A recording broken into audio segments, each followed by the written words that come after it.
So ఈరోజు జగన్మోహన్ రెడ్డి హైకోర్టులో petition వేసినటువంటి అంశానికి సంబంధించి పెద్ద ఎత్తున చర్చ జరుగుతుంది.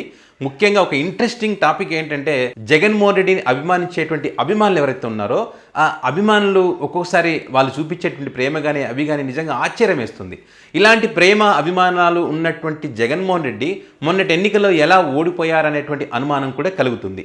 ఇవన్నీ నేను ఎందుకు చెప్తున్నానంటే ఇప్పుడు కొత్తగా ఏర్పడినటువంటి ప్రభుత్వాలు ఏవైతే ఉంటాయో ఆ ప్రభుత్వాలు గత ప్రభుత్వాలలో పనిచేసినటువంటి మంత్రులు కానీ ముఖ్యమంత్రి కానీ వాళ్ళకి సంబంధించినటువంటి సెక్యూరిటీ విషయంలో వీళ్ళు తగిన జాగ్రత్తలు తీసుకోవాలి. కొత్త ప్రభుత్వం అవి ఏ పార్టీ అధికారంలోకి వచ్చినా ఎవరైనా సరే ఇక్కడ రాజకీయాలు చూడకూడదు. రాజకీయాలు చూడకుండా వాళ్ళకి సెక్యూరిటీ కల్పించాల్సినటువంటి పూర్తి బాధ్యత కొత్తగా వచ్చినటువంటి ప్రభుత్వాలకు ఉంటుంది. ముఖ్యంగా మాజీ ముఖ్యమంత్రి వైఎస్ జగన్మోహన్ రెడ్డి సెక్యూరిటీకి సంబంధించి మరి ఇప్పుడు కొత్తగా ఏర్పడినటువంటి ప్రభుత్వం జాగ్రత్తలు తీసుకుంటుందా అంటే తీసుకోవటం లేదనేదే మనకు కళ్ళకు కనిపిస్తూ ఉంది.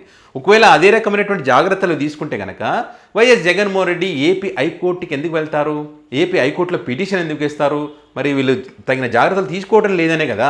ఏదైతే తన సెక్యూరిటీకి సంబంధించి జగన్మోహన్ రెడ్డి హైకోర్టులో పిటిషన్ వేసినటువంటి సందర్భంగా కనుక చూస్తే మనం తన ఇంటి దగ్గర భద్రత విషయంలో కానివ్వండి, తన బయటికి వెళ్తున్నప్పుడు భద్రత విషయంలో కానివ్వండి, తనకు కేటాయించినటువంటి బుల్లెట్ ప్రూఫ్ వాహనాలకు సంబంధించి కానివ్వండి, వీటన్నిటిలో కూడా లోపాలు ఉన్నాయి. ఇప్పుడు ఏర్పడినటువంటి ఈ ప్రభుత్వం ఏదైతే ఉందో ఏకపక్షంగా నిర్ణయాలు తీసుకొని తనకు ఉన్నటువంటి సెక్యూరిటీని తొలగించిందని చెప్పి ఏపీ హైకోర్టులో పిటిషన్ వేశారు. కాబట్టి గతంలో ఏదైతే నాకు సెక్యూరిటీ ఉందో ఆ రకమైనటువంటి సెక్యూరిటీని కల్పించండి, ఈ బుల్లెట్ ప్రూఫ్ వాహనాలు కూడా మార్చమని చెప్పి మరి చెప్పినటువంటి క్రమంలో మరి ఏదైతే హైకోర్టు ఎలాంటి తీర్పిస్తుందని చూడాలి. 2 రోజుల్లో విచారణకు వస్తుందని చెప్పి న్యాయవాదులు అయితే చెప్తా ఉన్నారు. మరి వ్యవస్థలను మేనేజ్ చేయగల కెపాసిటీ ఉన్నటువంటి చంద్రబాబు నాయుడు మరి హైకోర్టు చెప్తే వింటారా వినరా అన్నది మాత్రం చూడాల్సినటువంటి పరిస్థితి ఉంది. మనం ఈ మధ్యకాలంలో చూసాం వైఎస్ జగన్మోహన్ రెడ్డికి సంబంధించి బుల్లెట్ ప్రూఫ్ వాహనం ఏ రకంగా పనిచేసిందో. వినుకొండకి వెళ్తున్నప్పుడు నడి రోడ్డులో ఆగిపోయినటువంటి పరిస్థితి.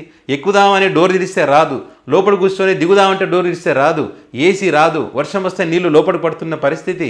ఈ రకంగా మొరాయించినటువంటి పరిస్థితి. డొక్కు వాహనం, డొక్కు బుల్లెట్ ప్రూఫ్ వాహనం.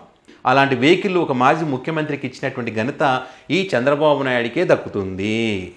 మనం అంటే చంద్రబాబు నాయుడు అవతల వ్యక్తుల యొక్క ప్రాణాలంటే చిన్న చూపు మనం గతంలో చూసాం.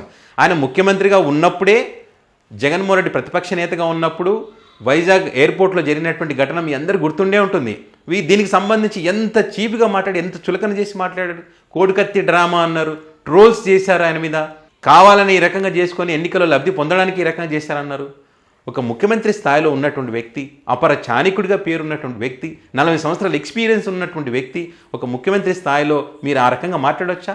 ఇలాంటి ఘటనలు జరగకూడదు, ఖండిస్తున్నాం, ఇంకోసారి జరగకుండా చూసుకుంటాం. ప్రతిపక్ష నాయకుడి సెక్యూరిటీకి సంబంధించి మా బాధ్యత దాన్ని చెప్పింటే ఆయనకి ఎంత గౌరవం ఉండేది అప్పుడు. కానీ ఆ రకంగా మాట్లాడలే. మొన్న కూడా అదే రకంగా విజయవాడలో జగన్మోహన్ రెడ్డి ముఖ్యమంత్రిగా ఉన్నప్పుడు మొన్న కూడా అదే రకంగా రాయితో దాడి చేస్తే టీడీపీ పార్టీకి చెందినటువంటి వ్యక్తులే వాళ్ళు దాడి చేస్తే గులకరాయి అని చెప్పి చిన్న చూపు చూశారు. గులకరాయి ఏదో వేస్తే ఏదో ఫీల్ అయిపోయాడని చెప్పి వాళ్ళు మాట్లాడుతున్నటువంటి పరిస్థితి. ఇంకా పవన్ కళ్యాణ్ అయితే ఇంకొక స్టెప్ ఎక్కువనే తీసుకున్నాడు. ఇంకా చిన్న గులకరాయి తగిలితే అల్లాడిపోతున్నావే. సుగాలి ప్రీతికి సంబంధించి ఏమైందంటే మీ ప్రభుత్వం ఉన్నప్పుడే జరిగింది, మళ్ళీ మీరు ప్రభుత్వం ఏర్పాటు జరిగింది, ఇప్పుడు ప్రభుత్వం కొత్తగా మీరే వచ్చారు మళ్ళీ. మరి ఇప్పుడు విచారణ చేపట్టండి, 60 రోజులైంది, మరి దాని గురించి ఎందుకు మాట్లాడారు? మాట్లాడండి. మరి ఇలాంటి వ్యక్తులు ఉన్నటువంటి ఈ ప్రభుత్వంలో మరి జగన్మోహన్ రెడ్డికి హైకోర్టు చెప్పినా కూడా మరి సెక్యూరిటీ కల్పించేటువంటి పరిస్థితులు ఉంటాయంటే ఉండవు అనేటువంటి సమాధానమే అనిపిస్తుంది మనకు. అంత చులకనగా చూస్తారు ఈ వ్యక్తులు, ఇతర వ్యక్తుల ప్రాణాల గురించి. సో ఈ సందర్భంగా మరి జగన్మోహన్ రెడ్డికి ఉన్నటువంటి అభిమానులు అయితే ఆయన పిటిషన్ వేసిన కొన్ని గంటల్లోనే భారీ స్థాయిలో తమకున్నటువంటి సోషల్ ప్లాట్ఫామ్స్ వేదికగా మరి ఏ హైకోర్టు ఎలాంటి తీర్పు ఇచ్చినా సరే, అదేవిధంగా చంద్రబాబు నాయుడు ప్రభుత్వం సెక్యూరిటీ కల్పించినా కల్పించకపోయినా సరే జగన్మోహన్ రెడ్డికి అండగా మేముంటాం, మేము సెక్యూరిటీగా ఉంటాం, మేము అండగా నిలబడి జగన్మోహన్ రెడ్డిని కాపాడుకుంటామని చెప్పి అభిమానులు స్వచ్ఛందంగా తమ అభిప్రాయాలను సోషల్ మీడియా వేదికగా చెప్తున్నటువంటి పరిస్థితి. అలాంటి అభిమానాన్ని జగన్మోహన్ రెడ్డి సంపాదించుకున్నారు. సో ఇప్పుడు జగన్మోహన్ రెడ్డి పిటిషన్ వేయడం అందరికీ తెలిసిన వార్తనే, కానీ అభిమానులు ఈ రకంగా స్పందించడం అనేటువంటిది ఇది జగన్మోహన్ రెడ్డి అదృష్టం. అది ఇలాంటి అభిమానాన్ని సంపాదించుకోవడం చాలా కష్టం. జగన్మోహన్ రెడ్డి అభిమానాన్ని సంపాదించుకున్నారు. అభిమానులు కూడా అదే రకంగా ఆ జగన్మోహన్ రెడ్డి మీద ప్రేమను చూపిస్తున్నటువంటి పరిస్థితి మనం ఈరోజు కళ్ళ కనిపించినట్టు కనిపిస్తూ ఉంది. సో దీన్ని కూడా అంటారు ఇప్పుడు ఎట్లాగో జగన్మోహన్ రెడ్డికి అభిమానులు ఉన్నారు, అభిమానులంతా కూడా జగన్మోహన్ రెడ్డి మేము కాపాడుకుంటాం, మేము సెక్యూరిటీ ఇస్తామని చెప్పారు, ఇక ప్రభుత్వం నుంచి సెక్యూరిటీ ఇవ్వాల్సిన అవసరం లేదని కూడా వాళ్ళు చెప్పినా చెప్తారు మహానుభావులు. ఆ రకంగా ఉంటారు వాళ్ళ ప్రవర్తన, వాళ్ళ వ్యవహారశైలి ఆ రకంగా ఉంటుంది. తన అభిమాన నాయకుడి కోసం అభిమానులు ఏమైనా చేస్తారు. కానీ ప్రభుత్వం యొక్క బాధ్యత కదా, ప్రతిపక్ష నాయకుడు మాజీ ముఖ్యమంత్రి కాబట్టి ఆయనకు సెక్యూరిటీ కల్పించాల్సినటువంటి బాధ్యత ప్రభుత్వాన్ని. కాబట్టి భేషజాలకు పోకుండా, రాజకీయాలు చూడకుండా, అనవసరమైనటువంటి వివాదాలకు మరి తావు ఇవ్వకుండా జగన్మోహన్ రెడ్డికి సెక్యూరిటీ కల్పిస్తే వాళ్ళకు గౌరవం దక్కుతుంది. హైకోర్టు తీర్పు ఏమని చెప్తుంది, వీళ్ళు ఏం చేస్తారనేది చూద్దాం.